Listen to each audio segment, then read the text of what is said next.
Randall, Skyler, hey, congratulations for C for Me. Thank you. Thank you very much. More importantly, congratulations for showcasing this at the Tribeca. How do you folks feel about that? Amazing. Yeah, it's so exciting to see everything finally come together after everything that production has had to deal with in producing a film over the course of 2020 and shooting and all the hurdles that we didn't know were going to happen. And I was really excited when I got the news because personally, I didn't really know how the film, where it was going to be released, on what platform, like where's it going to land first. So I feel like that's a really, really, really good starting point is Tribeca. That's an amazing festival. So couldn't really ask for better. Yeah, I think I couldn't be more excited. You know, I love Tribeca. It's such an incredible festival. It's so cool to be a part of it with so many awesome artists and so many awesome films.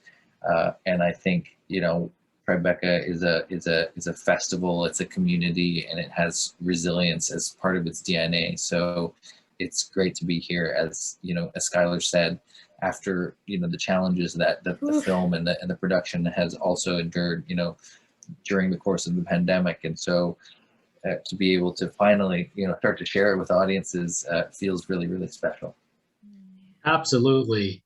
Well, let me throw a question to you, Randall, first. I mean, I'm a sucker for home invasion movies, but what brought you on board to this film, and how did you want to make this different from all of those other films out there? Well, you know, I am too. I'm a big fan, and I think it's a rich tradition, and I think, you know, firstly, of course, the script from Tommy Gushu and Adam York was this incredible, tight, dynamic, you know, piece of clockwork. It's so well drawn, and there's so much that is unique and different about it within the genre. And so, you know, I was hooked from the first read. And I think when you add to that the layers of authenticity and representation and this beautiful character arc of Sophie and her wrestling with vulnerability and you know, representation of differently abled, you know, people, and somebody with you know, dealing with a new level of visual impairment. It's just everything that I love about storytelling. You know, it really resonated with me because I think that we can tell stories that include authentic representation and that also take audiences on an incredible ride. You know, I think that this is possible, and I think that this script and that this film shows that. So that's what got me hooked. Skyler, why did you want to do a film like this? I mean, I'm very glad that you know, leave that sound booth once in a while from voice acting, but why this particular movie?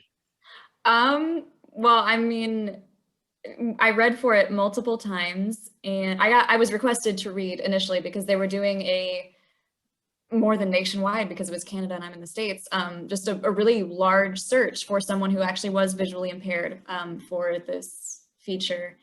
And I read for it multiple times, and then eventually found out that I had received it, and I adored the script. I think there's so many moments where there's a lot of films where, like, you can kind of tell where the story is going, and even if you can't fully, you can sort of, you know, 75%. And this one, there was just so many moments where I was like, I genuinely did not see this coming. Like, it's so like, whoa. So I think that, coupled with getting to bring my own experience into it and the team being very receptive to that, it was the perfect storm. Were there challenges on production for being visually impaired? I mean, I suffer from uveitis once in a while, and when that strikes me, I mean, I'm completely blind because of light sensitivity. But oh, I know the light sensitivity. Yeah. So yes, no, go ahead. No, I was going to say, could you talk about that? Yeah, so my visual impairment actually comes from a stroke that I had back in 2012, and so it's neurological. And production, I mean, there's difficulties that I have every day. I wouldn't say it was unique to production. That was my first time traveling alone, being visually impaired, and it was out of the country. So, and I did it 3 times back and forth because of COVID. So it was nerve-wracking, I guess, but it wasn't like unique to the production. It was like something that I deal with regularly. So, I mean, as far as like minor stunts, like falls and stuff like that, they always made sure I was comfortable, I was safe. There were mats. I had a stunt double right there if I felt uncomfortable with anything. She was amazing. Yeah, just the physicality, but not, again, not unique to production. It's just something that is a daily thing, so. Excellent. Randall, that house is beautiful. I don't suppose that was your house, right? Not yet. We wish. We'll see how this film does, and maybe Skyler and I will know. I just want one of the bathrooms. That's it. Yeah. You know, this comment was often made. Yeah, one of the bathrooms or one of the rooms is the size of where I live, certainly.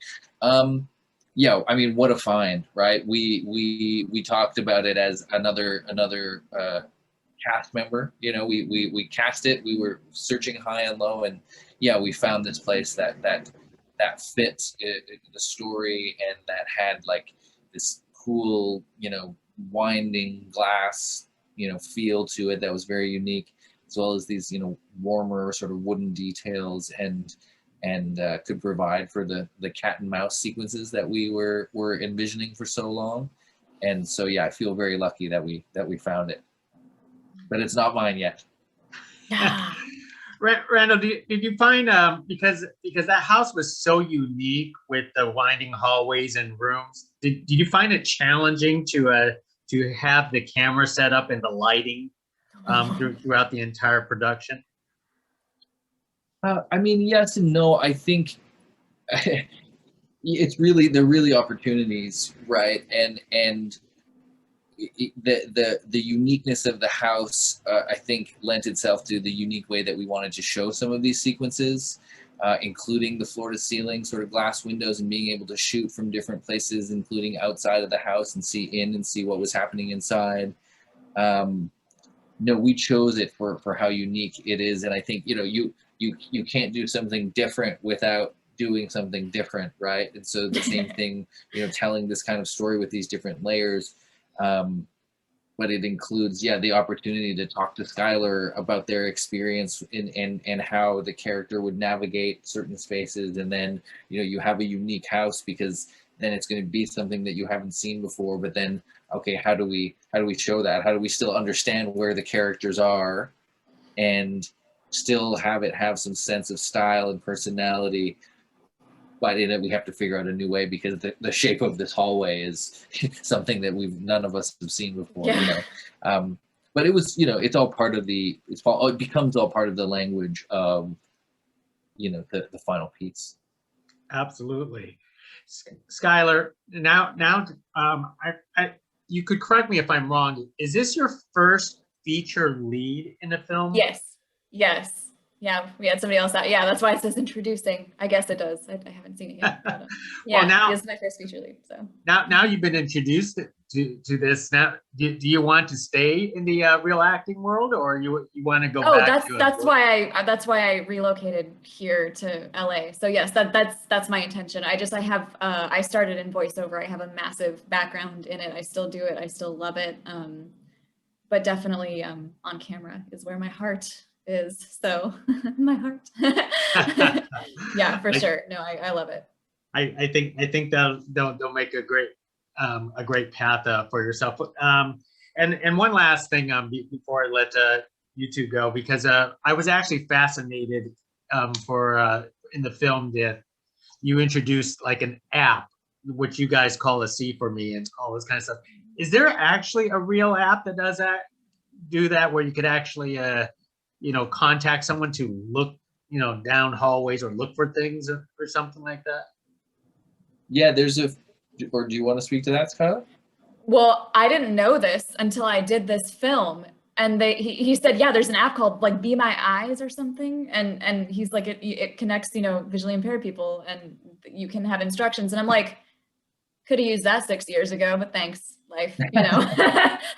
Thanks. But, so I didn't know. I was like, oh, this is such an amazing concept. And Adam was like, no, it's a thing. Like, he's like, I wrote the script, but I didn't like make the app. And I was like, dang. Well, I would say, yeah, there's a few apps out there, and there's a few different things that yeah, technologies that people are using, and you know, that's what's so interesting about this story, that like you can see people kind of trying to solve these problems and link people up, and you know, video calling is not a new thing, but then it's also like, you know, there's these sort of pairing services now for volunteers. Yeah, it's a pretty interesting world, and then it presents these opportunities for this. You know, it's one of those stories that's like, what if, right? You hear about these kind of things, and it's like, well, what if this happened, and what if somebody was this person on the other end of the call, and then what if things got worse? Yeah. Absolutely. Well, I'll have to keep that in mind if my uveitis actually comes back, but I don't know how it's going to help if I can't stare at a screen. So it's challenging. I get that. Screens. I get that. That's all right. Well, thank you, Skyler, Randall. Hey, congratulations once again for C for me, and once again, congratulations for Tribeca. Thank you for speaking. Thanks, Gig. Nice to chat with you. Bye now.